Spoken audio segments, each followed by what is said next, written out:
Doctor Babasaheb Ambedkar यांचा 6 तारखेला महापरिनिर्वाण दिन आहे आणि ह्या महापरिनिर्वाण दिनानिमित्त देशभरातून अनेक आंबेडकर अनुयायी जे आहेत ते दादर चैत्यभूमी या ठिकाणी अभिवादन करण्यासाठी येत असतात आणि यांचीच कुठेतरी दुर्व्यवस्था होऊ नये यासाठी मुंबई महानगरपालिकेच्या वतीने छत्रपती शिवाजी महाराज पार्क या ठिकाणी दरवर्षी प्रमाणे यावर्षी देखील सुविधा करण्यात आलेल्या आहेत। छत्रपती शिवाजी महाराज पार्क या ठिकाणी भलं मोठं तात्पुरती सुविधा जी आहे ते या ठिकाणी करण्यात आल्याचं आपल्याला या ठिकाणी पाहायला मिळतंय। मुंबई महानगरपालिकेच्या वतीने ही संपूर्ण सुविधा जी आहे ती करण्यात आलेली आहे। खरं तर आणखी 2 ते 3 दिवस महापरिनिर्वाण दिनासाठी आहेत, परंतु त्या अगोदरच आंबेडकर अनुयायी जे आहेत ते दादरमध्ये दाखल व्हायला सुरुवात झालेली आहे आणि गेल्या 2 दिवसांपासून या ठिकाणी मुंबई महानगरपालिकेच्या वतीनं हे जे आपल्याला समोर जे तात्पुरतं शेड जे मुंबई महानगरपालिकेच्या वतीनं उभारण्यात आलेलं आहे याचं बांधकाम जे आहे ते करण्याची तयारी जी आहे ते मुंबई महानगरपालिकेच्या वतीनं करण्यात येत होती। त्यासोबतच बाजूला आपण देखील पाहू शकतो की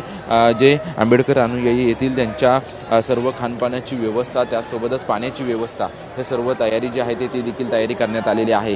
6 तारखेला सकाळी 7 ते 8च्या दरम्यान मुख्यमंत्री देवेंद्र फडणवीस, उपमुख्यमंत्री आणि राज्यपालांच्या उपस्थितीत बाबासाहेब आंबेडकर यांना अभिवादन राज्य सरकारच्या वतीनं केलं जाईल, परंतु त्या अगोदरच मोठ्या प्रमाणात आंबेडकर अनुयायी जे आहेत ते मुंबईमध्ये येत असतात।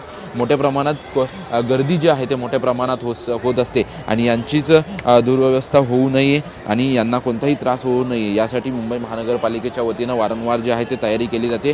दरवर्षी जे आहे ते खरं तर तयारी केली जाते आणि यांची राहण्याची व्यवस्था जी आहे ती मुंबई महानगरपालिकेच्या वतीनं छत्रपती शिवाजी महाराज पार्क या ठिकाणी केली जाते। आणि आता आपण पाहतोय की 2 दिवसाच्या अगोदर म्हणजे महापरिनिर्वाण दिन 6 तारखेला आहे, परंतु अगोदरच जे आहे ते अनेक आंबेडकर अनुयायी जे आहे ते छत्रपती शिवाजी महाराज पार्क या ठिकाणी आल्याचं चित्र आपल्याला पाहायला मिळतंय।